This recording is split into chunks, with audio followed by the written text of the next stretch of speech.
నమస్తే. ఇన్నాళ్ళు నన్ను సపోర్ట్ చేస్తూ, ఎంకరేజ్ చేస్తూ మీ ప్రేమని నాకు అందిస్తున్న ప్రతి ఒక్కరికి కృతజ్ఞతలు. అలాగే ఈ వీడియో కూడా ఖచ్చితంగా మీకు ఉపయోగపడుతుంది. లైక్, షేర్ అండ్ సబ్స్క్రైబ్ చేసి మీ సపోర్ట్‌ని నాకు అందించండి. అలాగే ఈ వీడియో పట్ల మీకున్న అభిప్రాయాన్ని కామెంట్ సెక్షన్‌లో కామెంట్ చేసి తెలియజేయండి. ఇప్పుడు వీడియోని చూద్దాం. నమస్తే. Welcome to our channel. నేను పద్మిని. ప్రస్తుతం మనతో పాటు ప్రముఖ ఆధ్యాత్మికవేత్త, ఆస్ట్రోన్యూమరాలజిస్ట్, వేదిక్ వాస్తు స్పెషలిస్ట్, శ్రీ విద్య మరియు హనుమత్ ఉపాసకులు బ్రహ్మశ్రీ డాక్టర్ సిస్లా జయశంకర్ గారు మనతో పాటు ఉన్నారు. మాట్లాడతాం సార్. నమస్తే సార్. బాగున్నారా సార్? బాగున్నాను సార్. నంబర్స్ గురించి చెప్తూ ఉన్నారు. నంబర్ 7 డెఫినెట్ గా కేతు నంబర్. నంబర్ 7 జాతకులు ఎలా ఉంటారు, ఎట్లాంటి జాగ్రత్తలు తీసుకోవాలి జీవితంలో, ఎట్లాంటి ఫీల్డ్స్ వీళ్ళకి సూట్ అవుతాయి, ఇట్లాంటివన్నీ ఒక్కసారి మీ ద్వారా సార్. 7వ నంబర్లో పుట్టిన వాళ్ళంటే 7వ తారీఖున కానీ, 16వ తారీఖు కానీ, 25వ తారీఖు కానీ, ఈ 3 తారీఖుల్లో పుట్టిన వాళ్ళు 7వ నంబర్ జాతకులు.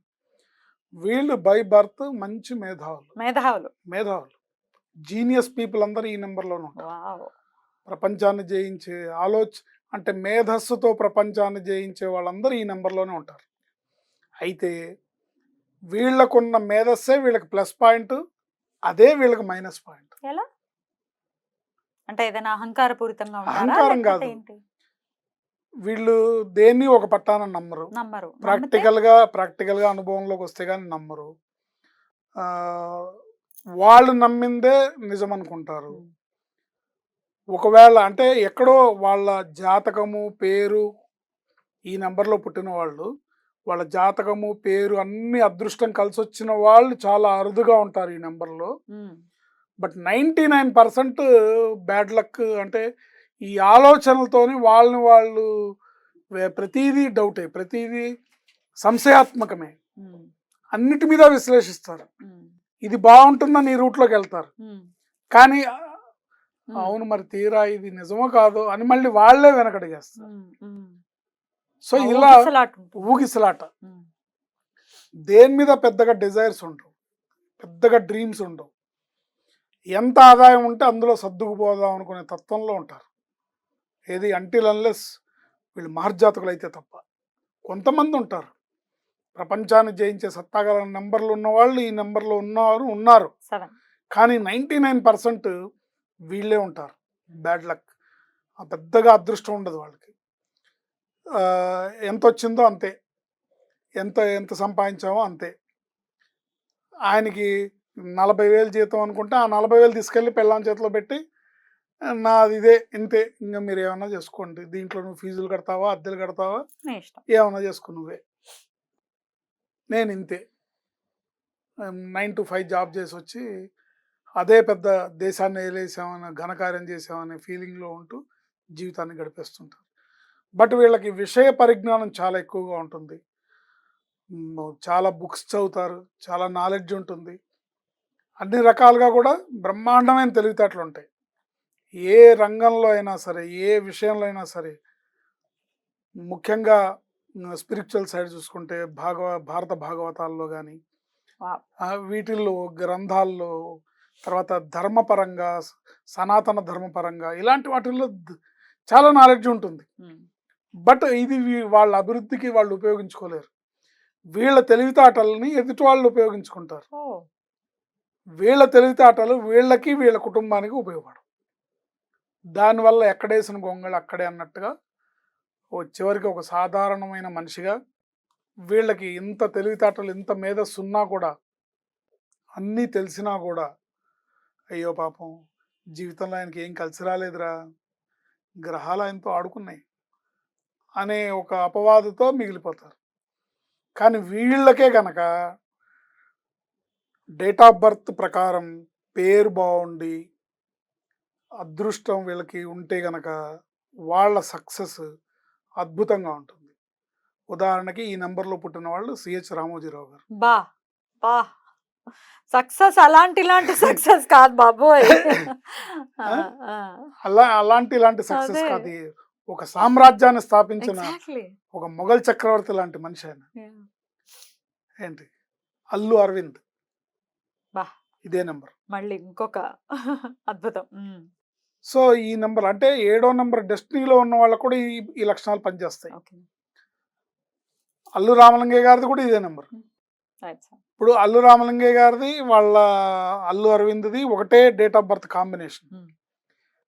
అల్లు రామలింగయ్య గారేమో నాకున్న దాన్ని నేను పోగొట్టుకోకూడదు, ఉన్న దాంట్లో నేను నా సక్సెస్ని గ్రాఫ్ కింద పడకుండా నేను మెయింటైన్ చేసుకోవాలి, నా డిమాండ్ తగ్గకూడదు, సంపాదించిన దాంట్లో జీవితాన్ని గడపాలి అనుకునే తత్వం. బట్ అల్లు అరవింద్ గారు తనకు కావాల్సింది ఇంత కావాలి, మనకి ఇంత చేయాలి, ఇవి సాధించాలి అనే యాటిట్యూడ్తో ఎదిగిన మనిషి. టార్గెట్స్ ఉన్నాయి ఆయనకి. సో కారణం ఏంటంటే పేరులో ఉండే నెంబర్, అది కూడా ఆయనకి హెల్ప్ చేసింది అంతే 100%. ఇప్పుడు అల్లు రామలింగయ్య గారి రెమ్యునరేషన్ కొన్ని సంవత్సరాల పాటు సినిమాకి 25,000. అయ్యో అంతేనా? కొన్ని సంవత్సరాల పాటు పెంచటం లాంటిది ఏం లేదు. ఏముండదు, పెంచితే వేషాలు తగ్గిపోతాయని భయపడేవాడు ఆయన. అయ్యో. అంటే వాళ్ళు ఇండస్ట్రీలోకి వచ్చినప్పుడు ఉన్న పరిస్థితులు, కొంతమంది దుర్వ్యసనాల వల్ల, అవకాశాలు లేక ఇబ్బందులు పడిన వాళ్ళని వాళ్ళు చూసుంటారు. దానివల్ల జీవితంలో వాళ్ళు అతి జాగ్రత్త తీసుకొని వద్దు, మనం ఎంతలో ఉండాలి, మన పని మనం చేయాలి, కరెక్ట్. మన యాక్టింగ్ మనం అనే థాట్ చేసుకోవాలి, ప్రాసెస్ ఒక డెవలప్ అవుతుంది. నా డిమాండ్ తగ్గకూడదు. ఆయన అంత సంపాదించి అన్ని వందల సినిమాలు యాక్ట్ చేసి మెగాస్టార్ చిరంజీవి గారు లాంటి ఒక ఆయన్ని అల్లుడుగా తెచ్చుకొని, అల్లు అరవింద్ లాంటి ఒక ఆయన్ని కొడుగ్గా పెద్ద గీతార్ట్స్ అనే సంస్థలో పెద్ద పెద్ద సినిమాలు తీస్తూ భారీ సక్సెస్లు కొడుతున్న సమయంలో కూడా ఈయనకి ఓపిక ఉన్న నాళ్ళు ఎవరన్నా సినిమా మొదలు పెడుతున్నారంటే వెళ్ళి అడిగాడు, నాకు వేషం ఉందా లేదా అని. అంటే ఆ చనువు ఉంటుంది కదా ఆయనకి, పెద్ద ఆయన కదా. ఇప్పుడు రామానాయుడు గారు లాంటి వాళ్ళు ఉన్నారు, రామానాయుడు గారు సినిమా మొదలు పెడుతున్నారంటే కారు వేసుకుని వెళ్ళిపోయాడు. ఏమండి నాయుడు గారు, నాకు వేషం ఉందా లేదా, నాకు వేషం లేకపోతే ఊరుకొని ధర్నా చేస్తే ఇక్కడ కూర్చొని ఇచ్చేవారా?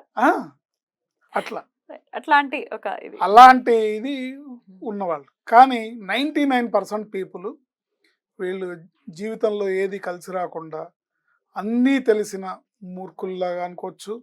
ఎందుకంటే వాళ్ళకి నా పిల్లలు ఇలా ఉండాలి, నా ఫ్యామిలీ ఇలా ఉండాలి, నేను ఇలాంటి ఇంట్లో ఉండాలి, నేను ఇలాంటి కార్ డ్రైవ్ చేయాలి, ఇలాంటి డిజైర్స్ ఉండవు. Casual, normal.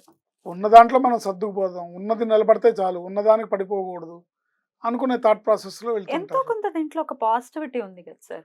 అంటే అత్యాశకు పోవడం కానీ, లేకపోతే లేని వాటి కోసం ఊహించేసుకోవడం కానీ రేపు పొద్దున అది పిల్లల పాటి శాపం అవుతుంది కదమ్మా. ఇప్పుడు వీళ్ళు ఎంతో కొంత సంపాదించాలి. సంపాదించకపోతే పిల్లలు రేపు పొద్దున మా నాన్నేంటి ఇలా, మా కర్మ ఏంటి ఇలా కాలేదు అనుకుంటారు కదా.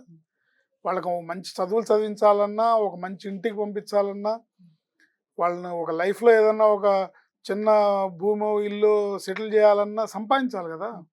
సో అట్లా వీళ్ళ ఆలోచన విధానం అన్నీ తెలివితేటలు ఉన్నా కూడా అలా మిగిలిపోతారు, చివరికి అన్నీ తెలిసిన ఇదిగా వాళ్ళు మిగిలిపోతారు.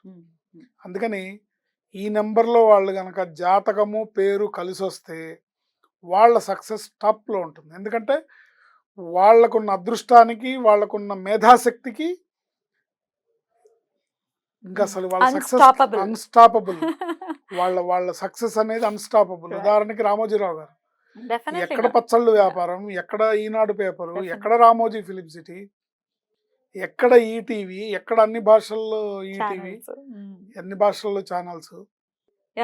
ఆయన ఎంత ప్లానింగ్ చేశారంటే చనిపోయినాక కూడా ఎవరికి అసలు డిస్కషన్ లేదు, ఎక్కడ పూడ్చిపెట్టాలి ఏంటి అని.